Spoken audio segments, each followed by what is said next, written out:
Genesis chapter 8. I'm going to start reading in verse 1. My intention is to read almost all of this chapter. We'll see if I actually do that. I despise public reading, so I probably won't. But at least that is the thought. Genesis chapter 8, starting in verse 1, it says, "And God remembered Noah and every living thing and all cattle that was with him in the ark. And God made a wind to pass over the earth, and the waters assuaged, the fountains also of the deep, and the windows of heaven were stopped, and the rain from heaven was restrained. And the waters returned from off the earth continually. And after the end of 150 days, the waters were abated, and the ark rested in the 7th month, on the 17th day of the month, upon the mountains of Ararat. And the waters decreased continually until the 10th month. In the 10th month, on the 1st day of the month, were the tops of the mountains seen. And it came to pass at the end of 40 days that Noah opened the window of the ark which he had made, and he sent forth a raven which went forth to and fro until the waters were dried up from off the earth. And also he sent forth a dove from him to see if the waters were abated from off the face of the ground. But the dove found no rest for the sole of her foot, and she returned unto him into the ark, for the waters were on the face of the whole earth. Then he put forth his hand and took her and pulled her in unto him into the ark. And he stayed yet other 7 days. And again he sent forth the dove out of the ark. And the dove came into him in the evening. And lo, in her mouth was an olive leaf plucked off. So Noah knew that the waters were abated from off the earth. And he stayed yet other 7 days, and sent forth the dove, which returned not again unto him any more. And it came to pass in the 601st year, in the 1st month, the 1st day of the month, the waters were dried up from off the earth, and Noah removed the covering of the ark, and looked, and behold, the face of the ground was dry. And in the 2nd month, on the 7th and 20th day of the month, was the earth dry. And God spake unto Noah, saying, Go forth of the ark, thou and thy wife and thy sons' wives with thee. Bring forth with thee every living thing that is with thee, and all flesh, both of fowl and of cattle, and of every creeping thing that creepeth upon the earth, that they may breed abundantly in the earth, and be fruitful and multiply upon the earth." And then I'll end on verse 18. "And Noah went forth, and his sons and his wife and his sons' wives with him." Let's pray. Lord, I want to thank you for the privilege that I have to be able to bring your word tonight, Lord, and just the opportunity to be able to study your word, Lord, and bring tonight what you've given me. I pray, Lord, that you will speak through me, Lord, and just use this time, Lord. I pray that you will work in our lives, Lord, and I pray in your name. Amen. You can go ahead and be seated. Last week I started the series on the word go, and as I said last week, found 1,352 times in the Bible, and every one of them is some sort of action. And in all of them, the Bible is teaching us about some sort of action that we ought to be doing. And the passage that we read tonight, you think about the passage as a whole, and it is filled with action, with things going on. Where we came in is near the end of what we know as Noah's Ark, and the story of Noah's Ark. And this passage and account is filled with action. You have a world full of sin, so wicked that God, who is incredibly gracious, God, who is incredibly forgiving, decides that the best solution is to destroy the world and everyone in it, and more than everyone, everything on it. You know, that tells you something about it. I don't know if you've ever thought about that, but the world being so vile that God decided, I'm just going to kill everything. It must have been really bad.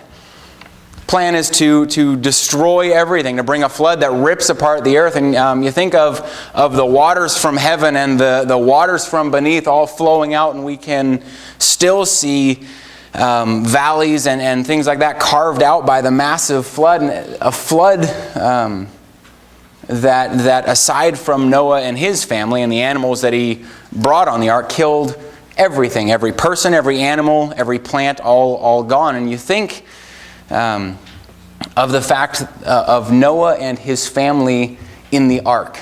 I was thinking about that this week as I was studying for it. Noah and his family in the ark. That much water flying around out of everywhere, that would have been some stormy water to be in. I'm sure that the ark was being tossed around in the waves. I don't know if you've ever been in stormy waters, but that's some action. It's been, I don't remember how many years back now, but my dad and brother and myself went on a salmon fishing trip, and the day that we went, it was like 20-foot swells going over the bar into the ocean, which to me was a lot of fun. I thought it was great, but could see very easily how that could get out of control in a hurry. That could be a problem. There was some action going on. There's a lot of action in this passage, and then we read where we are and nearing the end of all this, and that's where we find God saying, "Go." The storm has calmed, the waters have receded, but there's still some action to be done. There's still some work that needs to be done. And Noah and his family had just gone through what could very easily be described as a traumatic experience. I don't think anyone would disagree with that statement. This was a big deal in their lives. Everyone that they knew had just died. Family members, friends, neighbors, coworkers, all gone. And more than just gone, all gone at once in a horrific way.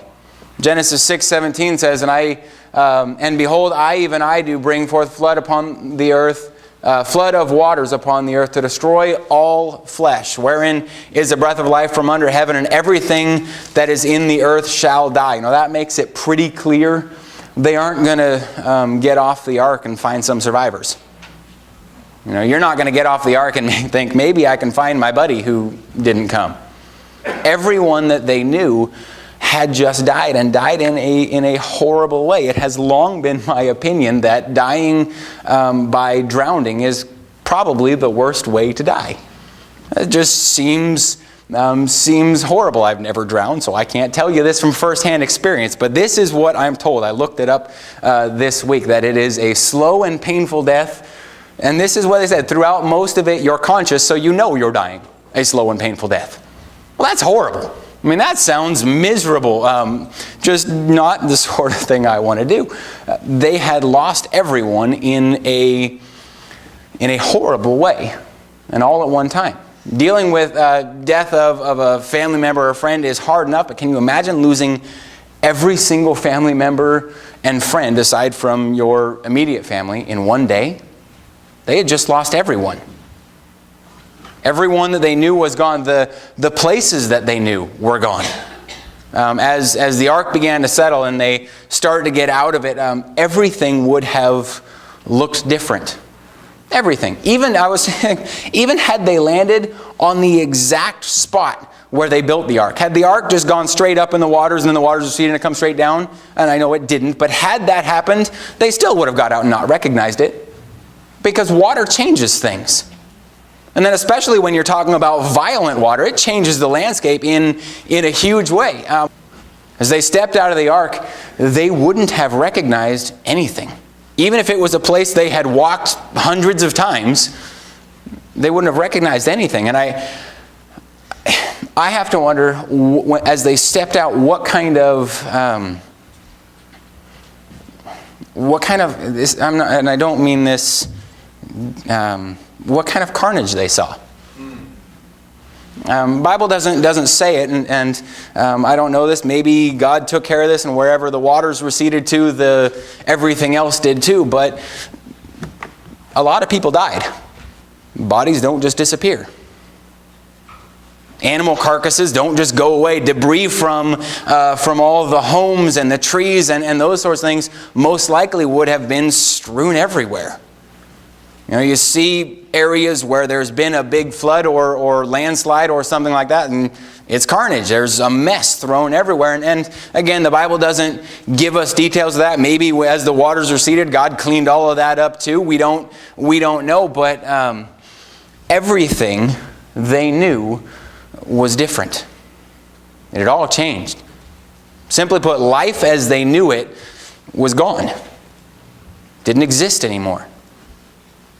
It had washed away with the flood. This could very easily be described as a traumatic experience in their life. And I could see most people after an awful experience like that would walk out of the ark and see whatever it is they saw and sit down and bawl like a baby. I mean, let's be honest. The reaction would be horrific. It was when you walked out and you saw for the first time the reality of what just happened would hit you. You think about it, as they're in the ark, he's having to send birds out to see if there's dry land. That tells you he couldn't see if there was dry land. They didn't see what was happening. When they walked out of the ark, this is the first time they saw what had gone on. That reality hit you would have been huge, but God didn't want them just to sit down and cry. There was work to be done. He wanted action. He tells Noah, go. In this passage, I see three things that he wanted Noah and his family, but he starts with Noah, that he wanted Noah to go and do. First of all, he wanted Noah to go and lead. You see that in verse 15 through 17. It says, and God spake unto Noah, saying, go forth out of the ark, thou and thy wife and thy sons' wives with thee. Bring forth with thee every living thing that is with thee, of all flesh, both of fowl and of cattle, and of every creeping thing that creepeth upon the earth, that they may breed abundantly in the earth, and be fruitful and multiply upon the earth. He wanted him to first lead. He needed to lead his family. He says that in verse 16, that for him and his wife and his sons' wives to go out. This is a family that has already followed Noah into a tough spot.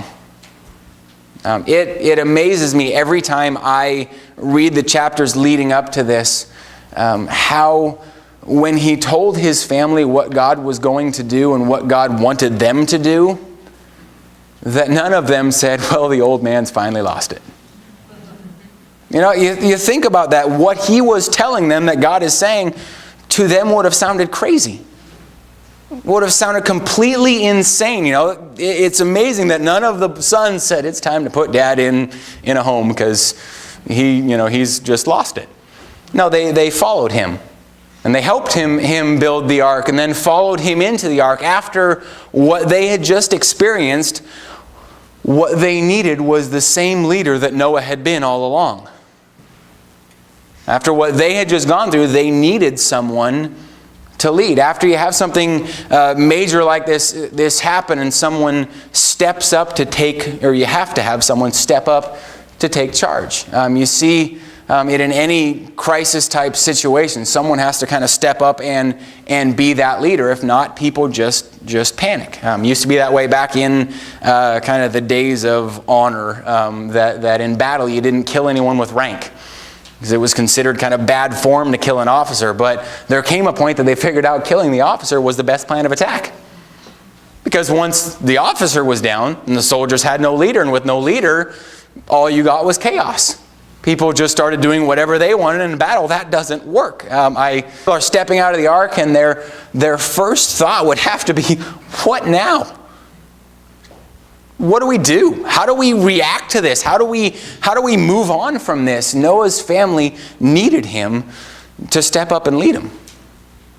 So as the ark rests, God tells Noah, lead your family. But if you notice, his family isn't the only one that he was to lead. It talks about that he is to lead his wife and thy sons' wives with thee. And then start of verse 17, bring forth with thee every living thing that is with thee, of all flesh and fowl and cattle and every creeping thing. And it goes on from there. Not only is he to lead his family out, he's to lead all the animals, everything that's with him. Now I know it may sound funny, but the animals would have been just as confused and probably more confused than Noah and his family. I don't know if God gave them some sort of special understanding through all this. I read some of the craziest things that people have written about this passage while studying for this. You wouldn't believe some of the loony bins that are out there writing about the Bible. It's crazy. I don't know. I'm sure he did something out of the normal to have that many animals come to Noah and willing to get on the ark. I know that there was a miracle in that they would all be in the ark together and not eat each other. I'm confident that there was divine intervention there. But I highly doubt that, as one man suggested, that God explained to the animals what was happening. I heard everything from God explain it to the animals to God just made them all sleep the entire time they were in the ark.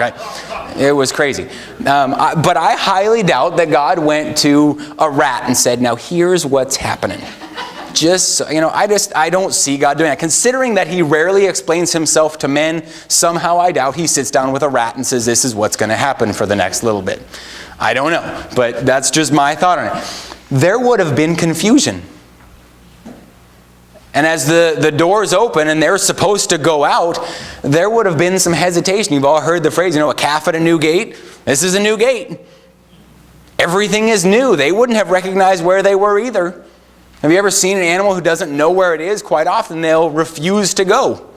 I was watching a news clip this last week that they were relocating a bear that had been eating people's trash and all that. So they, used a tranquilizer for the bear and they put it in this cage and they took it to the new area. And they're videotaping this because it's supposed to be this victorious release of this great bear. And they opened the cage and the bear laid down. Would not walk out of the cage. They poked and prodded that bear trying to get it out. It refused to get out. And I can see some of that sort of same thing happening here. Noah opens the cages for the animals and some of them just saying, I'm not going out there. I don't know what's out there. How do you persuade, a lion to come out of the ark when he won't come out? What do you do? Noah had some work to do. He had to lead. Noah's told, first of all, to go and lead. He's told, second of all, to go and to live. And I'm going to just word it that way for right now. Verse 17 through 19 says, bring forth with thee every living thing that is with thee, of all flesh, both of fowl and of cattle, and of every creeping thing that creepeth upon the earth, that they may breed abundantly in the earth, and be fruitful and multiply upon the earth. And Noah went forth, and his sons and his wife, and his sons' wives with them, every beast, every creeping thing, and every fowl, and whatsoever creepeth upon the earth, after their kind, went forth out of the ark. Now I know that the way it words it is go and multiply, and you think about it, and it's going to be pretty necessary. You're the only people here on earth, and the animals that came out of the ark are the only animals alive in the world, unless the human race and all animals are going to die off. Multiplying is a pretty important thing, but here's how I really want us to focus on this, and that's in this way: go and live. Don't let this major traumatic experience, but don't let this stop you. I mentioned a few moments ago that most people in this situation would have sat down and cried, or would have been so overwhelmed they wouldn't have known what to do, sad over what had just happened and the loss that they had seen, scared over the experience itself. Again, this is no leisure cruise that they're on. They're maybe terrified about what might happen next. At this point, God hadn't made a covenant with them yet. For all we know, Noah's family's coming out thinking, maybe this is just round one. Maybe God's not done. And if that didn't scare them, the unknown would have. You're starting all over. You're starting with nothing in essence, and the unknown always scares people. Most people's reaction, as I've said, would have been just overwhelmed. At very best would have been to sit down and try to kind of reconcile in their heads what had just happened. Some people respond, that way more than the sitting down bawling where they try to think it all out. God's telling Noah and his family, I want you to go and live. They weren't saved from the flood so that they could sit until they died. They were saved because God had a plan for them. There was work to be done. And what I love is that they go and they did it. Again, we don't see an argument from Noah or from his family toward God or toward each other. Verse 16, it tells us that God told them to go out from the ark. And verse 19, it says they all went. End of verse 19, it just listed Noah and his family and all the animals went forth out of the ark. Noah was told, go and lead, go and live, and they did it. And then lastly tonight, Noah is told, go and worship. Look at starting in verse 20, it says, Noah builded an altar unto the Lord, and took of every clean beast and every clean fowl, and offered burnt offerings on the altar. And the Lord smelled the sweet savor, and the Lord said in his heart, I will not again curse the ground any more for man's sake, for the imagination of man's heart is evil from his youth, neither will I again smite any more every thing living as I have done. While the earth remaineth, seed time and harvest, and cold and heat, and summer and winter, and day and night shall not cease. Who walks out of the ark, and the first action we see Noah doing is builds an altar. The first thing he does is goes and thanks God for what he's done. You think about it, I've focused on kind of the loss that they've had and the traumatic experience, but Noah had some things to be thankful for. He had his life to be thankful for one. I don't know how many people lived on the earth at the time before the flood, but any way you slice it, the vast majority had died. And while Noah was a good man, Noah wasn't a perfect man, and God didn't choose to save Noah because of who he was. He could have decided, I'm going to wipe them all off the earth and start with a clean slate. The fact that God decided Noah was worth rescuing would have been something to thank him for. I don't know about everyone in here. I've had a few instances in my life that I thought I wasn't going to live, and to this point, God's let me live through them all, and I'm not trying to oversimplify this, but I'm thankful for that. Just put it that way. When whatever it is has ended, it gives new reason to be thankful. Because I recognize he wouldn't have had to. And Noah would have exactly that same thing that God didn't have to, but he did. He had reason to be thankful for his life, but he also had reason to be thankful for his family's lives. Not sure if you've ever noticed this, but the Bible says that Noah found grace in the eyes of the Lord. A lot about Noah. It doesn't say that about his family. It doesn't say that Noah's wife found grace in the eyes of the Lord. It doesn't say that Noah's sons did or that his sons' wives did. It says that Noah found grace in the eyes of the Lord. And I know this is completely speculation on my part, but I don't think that his sons and his wives, or his sons and his wife and his sons' wives were rescued from the same fate as the rest of the world because of anything they had done. I believe that that's part of the grace that was shown to Noah. That part of the grace that he was shown was that his family was rescued as well. He had reason to be thankful for the lives of his family. So I can see Noah saying, before anything, before we search for food, before shelter, before anything happens, let's thank God. Let's take time right now and build an altar and thank him for the grace he's shown us. Simply put, let's go to God. Now here's kind of the conclusion I want to look at tonight. We all face traumatic things in life. They vary a lot in size, but we all face traumatic things in life. Maybe not things that compare to what Noah and his family faced. In fact, not maybe. None of us have faced something as traumatic as what Noah and his family faced, but we all face things that we look at in our life and we would say, that was a big deal. That was a traumatic experience. Things that changed our life. There's no denying that happens. It changes our outlook on things, and it maybe changes the way that we do things, or sometimes it'll change our appreciation for other people. Sometimes they are things that define us and make us who we are today. Our experiences do that. They kind of define who we are. That's certainly the case for Noah. Noah isn't known as Noah the perfect or Noah the husbandman. It says he had a vineyard. He's not known as Noah the husbandman. He's not known as Noah the man who found grace from God. He's known as Noah's Ark. It defined him.